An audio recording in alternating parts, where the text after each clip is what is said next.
மக்களே, நான் உங்கள் எம்பி. நீங்கள் பார்த்துட்டு இருக்கிறது vlog ஃபுட் ஏரியா. இன்றைக்கி நம்ம கிச்சனில் என்ன செய்ய போகிறோம்னா, ஒரு சூப்பரான டிஷ் தான் செய்ய போகிறோம். ரொம்ப சிம்பிளாகவும் ஈஸியாகவும் இருக்கும். கரோட்டு குழம்பு செம்ம டேஸ்ட்டாக செய்ய போகிறோம். வாங்க வீடியோக்குள்ளே போயிடலாம். சேனலை மறக்காமல் சப்ஸ்கிரைப் பண்ணி சப்போர்ட் பண்ணுங்கள் மக்களே. வீடியோவுக்கு ஒரு லைக்கை போட்டுவிட்டு சப்போர்ட் பண்ணுங்கள். இப்போது அடுப்பத்தை வச்சுட்டு கடாய் ஒன்று வச்சுக்கலாம். கடாய் வச்சுட்டு அதில் நம்ம தேவையான அளவு ஆயில் வந்து சேர்த்துக்கலாம். ஆயில் வந்து சூடானதும் நம்ம ஒரு 1/4 ஸ்பூன் வந்து வெந்தயம் சேர்த்துக்கலாம்.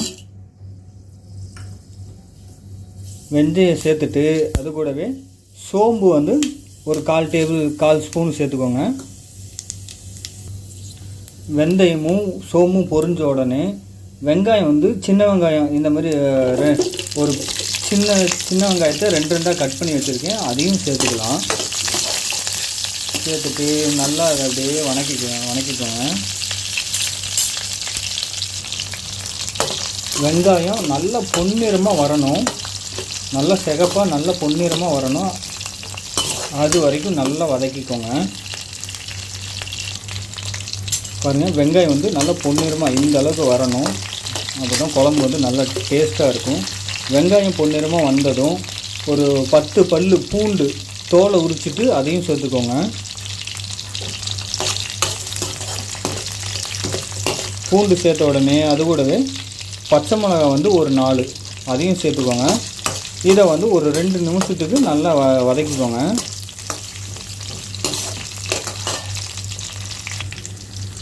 பாருங்கள், பச்சை மிளகாய் வெங்காயம் நல்லா வதங்கினோடனே நான் வந்து முருங்காயும் மாங்காயும் சேர்த்து தான் இன்றைக்கி பண்ண போகிறேன். நல்ல மாங்காய் சேர்த்துக்கிட்டிங்கன்னா ரொம்ப ருசியாக இருக்கும் இந்த குழம்பு.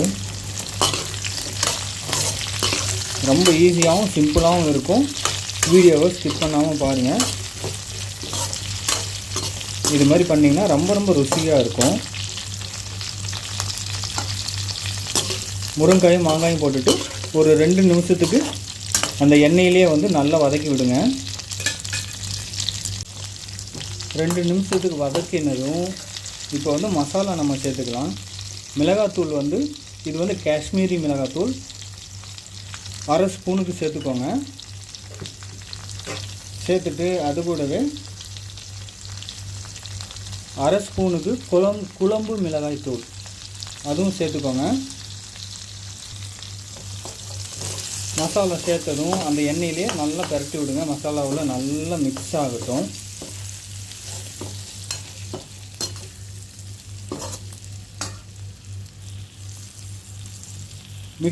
நல்லா கிளறி விட்டோன்னா இது கூடவே தக்காளி வந்து மீடியம் சைஸில் ஒரு 2 தக்காளி அதையும் வந்து இந்த மாதிரி நீட்டமாக வெட்டிட்டு சேர்த்துக்கோங்க. சேர்த்துட்டு இந்த தக்காளி போட்டதும் ஒரு 2 நிமிஷத்துக்கு நல்லா அதுலேயே கிண்டி விடுங்க. தக்காளி வந்து நல்லா மசிஞ்சு வரட்டும். தக்காளி வந்து மசிஞ்சுக்கிட்டு இருக்கிறப்பவே சால்ட் வந்து ஒரு 1/2 ஸ்பூனுக்கு சேர்த்துக்கோங்க. அதாவது குழம்புக்கு தேவையான சால்ட் வந்து இந்த டைம்லேயே சேர்த்துருங்க. தக்காளி எல்லாமே நல்லா மசிஞ்சு வந்துடும். தக்காளி வந்து மசிஞ்சிட்ருக்கப்பே கருவேப்பிலை தழை ஒரு 3 கொத்து கருவேப்பிலை தலையை வந்து இந்த மாதிரி உருவி அதையும் தூவி விட்டு நல்லா கிண்டிக்கோங்க. கிண்டி விட்ட உடனே தண்ணி வந்து அதிகமாக சேர்க்காதீங்க, லைட்டாக சேர்த்துட்டு இது நல்லா இப்படி தண்ணியெல்லாம் மிக்ஸ் ஆகிற மாதிரி நல்லா பரட்டி விட்ருங்க. அந்த முருங்கைக்காயும் மாங்காயும் நல்லா வேகட்டும். ஃப்ளேம் வந்து இவ்வளோ நேரம் சிம்மில் தான் வச்சு வேக வச்சோம். இப்போ வந்து ஹை ஃப்ளேமில் வச்சுருங்க.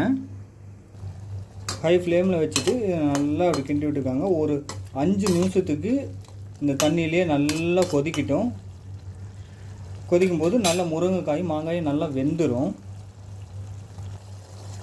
பாருங்கள், 5 நிமிஷமாக ஹை ஃப்ளேமில் வந்து நல்லா கொதிச்சுட்டு இருக்கு. முருங்கைக்காயும் மாங்காயும் நல்லா வெந்துருச்சு. இப்போ வந்து அடுப்பை வந்து சிம் பண்ணிவிட்டு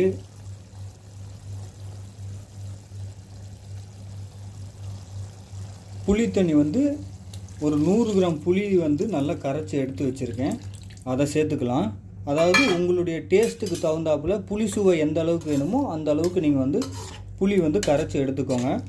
கருவாட்டு குழம்பு, மீன் குழம்பு பொறுத்த வரைக்கும் புளி சுவை வந்து அதிகமாக இருந்தால் தான் அது நல்ல ருசியாக இருக்கும்.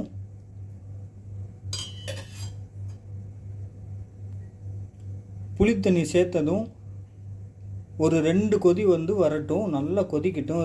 2 கொதி, அதனுடைய புளி தண்ணியோட பச்சை வாடையெல்லாம் போகட்டும். பாருங்கள், நல்லா கொதித்து வந்துருச்சு. 2 கொதி வந்தது, அதில் புளி வாடையெல்லாம் நல்லா புளி வாசனையெல்லாம் போயிடுச்சு. இந்த டைமில் மல்லித்தலை வந்து கொஞ்சமாக லேசாக இந்த மாதிரி பொடி பொடியாக கட் பண்ணி வச்சுருக்கேன், அதையும் சேர்த்துக்கலாம். அது மல்லித்தலை சேர்த்த உடனே கருவாடு வந்து இன்றைக்கி நான் வந்து சீலா கருவாடும் நெத்திலி மீனும் வச்சுருக்கேன், நெத்திலி மீன் கருவாடும் வச்சுருக்கேன், அதையும் சேர்த்துக்கலாம்.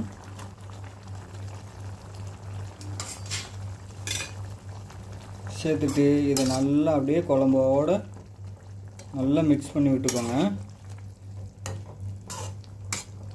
விட்டதும் கருவாடு போட்டதும் ஒரே ஒரு கொதி மட்டும் விட்டால் போதும். கருவாடு போட்டு அதிக நேரம் கொதிக்க வைக்க வேண்டாம். அதிக நேரம் கொதிக்க வச்சிங்கன்னா கருவாடு வந்து கரைஞ்சிரும். ஸோ ஒரே ஒரு கொதி மட்டும், அதாவது ஒரு 5 நிமிஷம் மட்டும் கொதிக்கட்டும், கரெக்டாக இருக்கும். கருவாடு வந்து நல்லா வாஷ் பண்ணிவிட்டு ஒரு 3 டைம் 4 டைம் நல்லா வாஷ் பண்ணிவிட்டு சேர்த்துக்கோங்க. அதில் மண் இருக்கும், அது டஸ்ட்டு இதெல்லாம் இருக்கும், அதனால் நல்லா வாஷ் பண்ணிவிட்டு சேர்த்துக்கோங்க. இப்போ வந்து நல்லா கொதிச்சிருச்சு ஒரு 5 நிமிஷமாக. இந்த டைமில் ஒரு மசாலா ஒன்று சேர்க்க போகிறோம் கடைசியாக. அதாவது ஒரு 100 கிராம் 50 கிராம் கடலைப்பருப்பும் 50 கிராம் மஞ்சத்தூளும் சேர்த்து அரைச்சி வச்சுருக்கேன். இந்த மசாலா வந்து நீங்கள் ரசம், சாம்பார், குழம்பு வகைகள் எல்லாத்துக்கும் கடைசியில் இந்த மாதிரி நீங்கள் சேர்த்துக்கலாம், நல்ல சுவையாக இருக்கும். இப்போது இந்த குழம்புக்கு வந்து நம்ம தேவையான அளவு, அதாவது 1 ஸ்பூன் அளவுக்கு சேர்த்துக்கோங்க, டேஸ்ட்டு நல்லா இருக்கும்.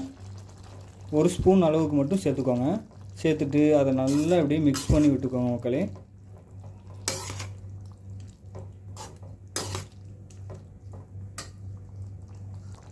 பாருங்கள், மிக்ஸ் பண்ணி விட்டோன்னா ஒரு சுவையான சூப்பரான கருவாட்டு குழம்பு வந்து சிம்பிளாக நம்ம செஞ்சாச்சு.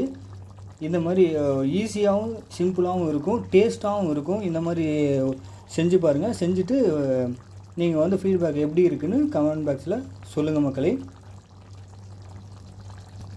உப்பு வந்து நான் வந்து ஃபஸ்ட்லேயே வந்து குழம்புக்கு தேவையான உப்பை வந்து நான் போட்டுட்டேன். எனக்கு உப்பு கரெக்டாக இருக்குது. உங்களுக்கு உப்பு பத்தலைன்னா கடைசியாக இறக்கி வைக்கிறப்ப தேவையான அளவு வந்து உப்பு சேர்த்துட்டு நீங்கள் இறக்கி வச்சு நல்லா சுட சுட சாதத்தோடு நீங்கள் சேவ் பண்ணிக்கலாம். இப்போ வந்து அடுப்பு ஆஃப் பண்ணிடலாம். சேனலை வந்து மறக்காமல் சப்ஸ்கிரைப் பண்ணி சப்போர்ட் பண்ணுங்கள் மக்களே. வீடியோவுக்கு ஒரு லைக்கை போட்டுவிட்டு சப்போர்ட் பண்ணுங்கள் மக்களே. நம்ம வேறொரு வீடியோவில் மீட் பண்ணலாம். பாய்.